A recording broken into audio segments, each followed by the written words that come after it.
तो आज हम बात करने वाले हैं साल 2006 में आई एक disturbing film the diary of a serial killer के बारे में। दोस्तों इस फिल्म की कहानी काफी खतरनाक है, तो अगर आप कमजोर दिल के हैं तो आप इस वीडियो को मत देखिएगा। फिल्म की स्टार्टिंग में हम एक कपल को देखते हैं जो कि आर्ग्यू कर रहे थे। इनके नाम होते हैं एंटोनियो और बेका और ये दोनों एक दूसरे से खुश नहीं थे। एंटोनियो बेका को थप्पड़ मारता है तो वो भी उसे थप्पड़ मारती है। ये देख के एंटोनियो को बहुत गुस्सा आता है तो वो उसे जमीन पे पटक देता है। बेका उससे कहती है कि अब वो उससे ब्रेकअप करना चाहती है क्योंकि कई दिनों से वो उस पे हाथ उठा रहा है जो कि उसे पसंद नहीं है, और अगर वो अपने भाइयों को इस बारे में बता देगी तो वो लोग उसे मार डालेंगे। ये सुन के एंटोनियो को बहुत गुस्सा आता है और वो बेका का गला दबा के उसे मार डालता है। फिर हमें 15 साल बाद की कहानी दिखाई जाती है जहां एंटोनियो को जेल से रिहा कर दिया गया था। एंटोनियो पेशे से एक लॉयर था और वो अब आजाद हो चुका था। उसे एक लॉयर अपने पास बुलाता है और उससे कहता है कि उसकी इकलौती आंट थी जिनकी मौत हो चुकी है और उनके पास एक गेस्ट हाउस था जिसका मालिक अब वो है, क्योंकि उनके फैमिली में उसके अलावा और कोई भी जिंदा नहीं बचा है। वो एंटोनियो को उस गेस्ट हाउस की चाबी देता है और उससे कहता है कि वो पहले एक ब्रोथल हुआ करता था लेकिन अब वो खाली पड़ा है तो वो उसकी देखभाल अच्छी तरह करे। एंटोनियो जब उस गेस्ट हाउस में पहुंचता है तो देखता है कि वो बहुत बड़ा है। वो सारे कमरे देखता है और उसे रूम नंबर 6 बहुत पसंद आता है। फिर एंटोनियो एक डायरी लिखता है जिसमें वो बताता है कि वो एक सीरियल किलर बनना चाहता है, क्योंकि जब वो जेल में था तो उसने एक सीरियल किलर के बारे में पढ़ा था जो कि औरतों को पकड़ के उनके साथ इंटीमेट होता था और उसके बाद उन्हें मार देता था। ये स्टोरी उसे काफी इंस्पायर करी थी और वो भी यही बनना चाहता था। एंटोनियो रूम नंबर 6 को फिक्स करता है अपना स्लॉटर रूम बनाने के लिए। वो वहाँ पे एक टेबल रखता है और उसके चारों तरफ बेड़ियां लगा देता है और उस कमरे की खिड़कियां पूरी तरह बंद कर देता है और उसके आगे प्लास्टिक कवर लगा देता है ताकि दीवार पे खून के छींटे ना जा सके और किसी की भी आवाज यहाँ से बाहर ना जा सके। उसने एक चेन सॉ भी खरीदी होती है जिससे वो लड़कियों को काटने वाला था। कुछ दिनों बाद एंटोनियो शादी करने का सोचता है तो वो एक सिंगल वुमेन फ्रांसिस्का से शादी करता है। वो फ्रांसिस्का को अपने गेस्ट हाउस में लेके आता है और उसे सारे रूम्स दिखाता है। फ्रांसिस्का उस घर को देख के काफी खुश होती है क्योंकि वो काफी बड़ा था। दोस्तों फ्रांसिस्का एक नर्स थी जो कि नाइट शिफ्ट में काम किया करती थी और उसका वहाँ के डॉक्टर के साथ अफेयर भी चल रहा था। रात को एक बंदा चुपके से उनके गेस्ट हाउस में आता है जो कि वहाँ पे एक कमरे में रह रहा था। तभी वो नीचे से म्यूजिक की आवाज सुनता है तो वो कैंडल लेके नीचे जाता है। तभी उसके सामने एंटोनियो आ जाता है जो उससे कहता है कि वो यहाँ का नया ओनर है और वो जानना चाहता है कि वो यहाँ पे क्या कर रहा है। वो लड़का उससे कहता है कि वो बहुत दिनों से चुपके से यहाँ पे रह रहा है क्योंकि वो होमलेस है और उसके पास पैसे नहीं है।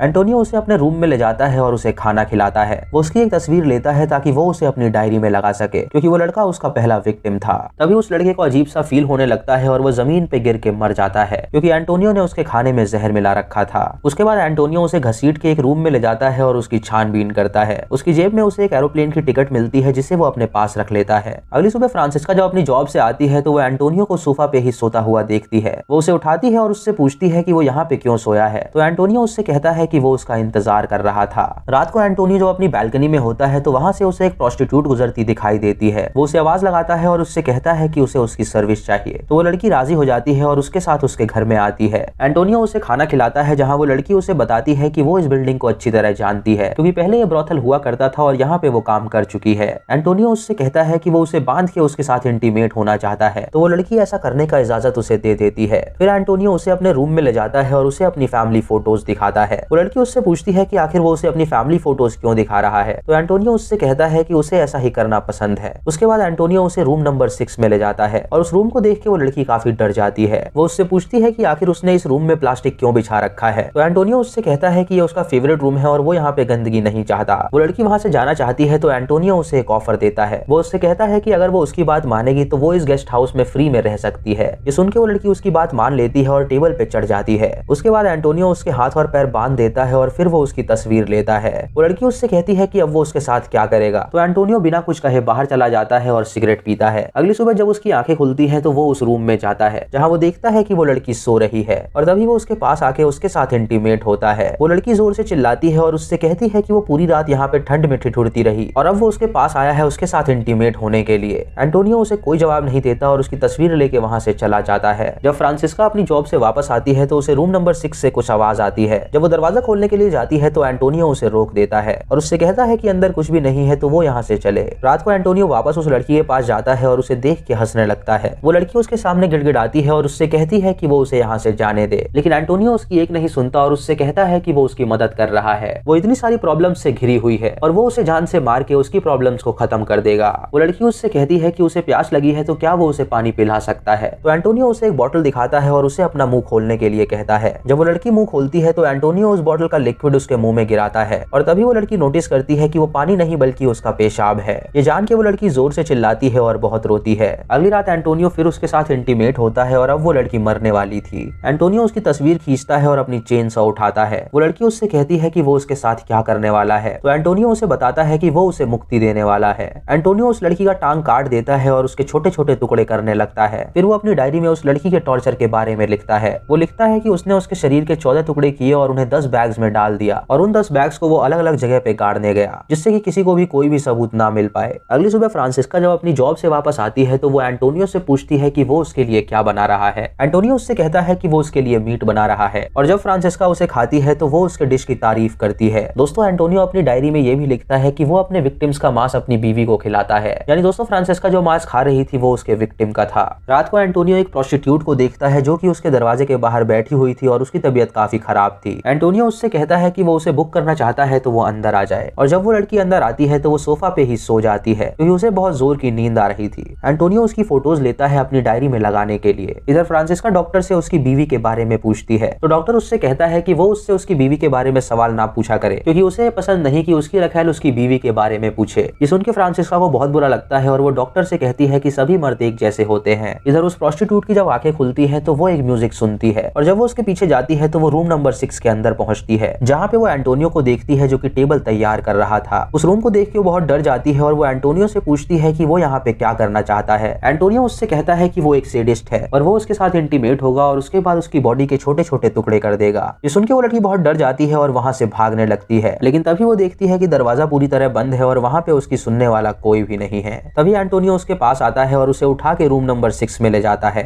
अगले दिन फ्रांसिस्का एंटोनियो से कहती है कि ये जगह काफी पुरानी हो गई है जिसकी वजह से इसकी दीवारें टूटने लगी हैं और जल्द से जल्द उन्हें इसे बेच देना चाहिए। एंटोनियो उसकी बात से एग्री नहीं करता क्योंकि वो जगह उसके लिए काफी सेफ थी। रात को वो उस लड़की के साथ इंटीमेट होता है और उसके बाद उसकी फोटोज लेता है। वो लड़की उससे कहती है कि वो उसे यहाँ से जाने दे, वो किसी को भी इस बारे में नहीं बताएगी, लेकिन एंटोनियो उसकी एक नहीं सुनता और उससे कहता है कि ऐसा बिल्कुल नहीं हो सकता। वो लड़की उसे बताती है कि बचपन से ही उसके माँ बाप उसे प्यार नहीं करते थे और इसी वजह से वो इस फील्ड में आई ताकि वो पैसे कमा सके, लेकिन अब उसे एहसास हो रहा है कि वो बहुत जल्द मरने वाली है। एंटोनियो 3 दिन तक उसे अपने साथ रखता है और उसके साथ इंटीमेट होता है और फिर उसका शरीर काट के उसके टुकड़े कर देता है और उसे फेंक देता है। अगली सुबह वो फ्रांसिस्का को उस लड़की का मांस खिलाता है जो कि उसे काफी पसंद आता है। फिर हमें 1 साल बाद की कहानी दिखाई जाती है जहां हम एक इंस्पेक्टर को देखते हैं जो कि 18 मिसिंग प्रोस्टिट्यूट्स के केस पे काम कर रहा था। यानी दोस्तों, 1 साल में एंटोनियो ने 18 प्रोस्टिट्यूट्स को मार डाला था। तभी उस इंस्पेक्टर के पास एक लेडी आती है जो उसे अपने मिसिंग ब्रदर के बारे में बताती है। वो उससे कहती है कि करीब 1 साल पहले उसका भाई एक एम्प्टी गेस्ट हाउस में रहता था और उसने उसे उसके घर आने के लिए एक टिकट भी दी थी, लेकिन वो प्लेन पे चढ़ा ही नहीं। रात को एंटोनियो स्ट्रीट पे एक पिंप को देखता है जो कि अपने प्रोस्टिट्यूट को मार रहा था। एंटोनियो उस पिंप को अच्छे पैसे देता है और उससे कहता है कि वो दोनों उसके साथ अंदर चलें। वो उन्हें अंदर बुला के खाना खिलाता है जो कि इंसान का मांस था और उस लड़के को वो कहता है कि वो उसके साथ चले, वो उसे कुछ दिखाना चाहता है। वो उसे अपने गेस्ट हाउस के सबसे ऊपर वाले फ्लोर पे ले जाता है और उससे कहता है कि लड़कियों पे हाथ उठाना बहुत ही गलत बात है। वो लड़का उस पे भड़क जाता है तो एंटोनियो उसे सीढ़ियों से धक्का दे देता है जिससे वो बंदा जख्मी हो जाता है और एंटोनियो को गाली देने लगता है। वो उसे सीढ़ियों से धक्का दे के सबसे नीचे ले जाता है जिससे उस बंदे की वहीं पे मौत हो जाती है। उसके बाद वो उसकी लाश को एक रूम में ले जाकर ठिकाने लगा देता है। उसके बाद एंटोनियो उस प्रोस्टिट्यूट के पास जाता है और उसे अपनी फैमिली फोटोज दिखाता है। तभी उस लड़की का पर्स नीचे गिर जाता है जिसके अंदर एंटोनियो को मदर मैरी की फोटो दिखती है। ये देख के वो उस लड़की से पूछता है कि क्या वो भगवान पे विश्वास रखती है, तो वो लड़की उससे कहती है कि उसे भगवान पे पूरा विश्वास है और उसे हमेशा लगता है कि भगवान उसके साथ है। ये सुन के एंटोनियो उस लड़की को पैसे देता है और उससे कहता है कि उसके साथ जो लड़का आया था वो अब कभी वापस नहीं आ पाएगा, तो वो बेफिक्र रहे और यहाँ से चली जाए। अगली सुबह एंटोनियो फ्रांसिस्का के साथ उसके पिता के घर जा रहा होता है क्योंकि फ्रांसिस्का की माँ की मौत हो गई थी।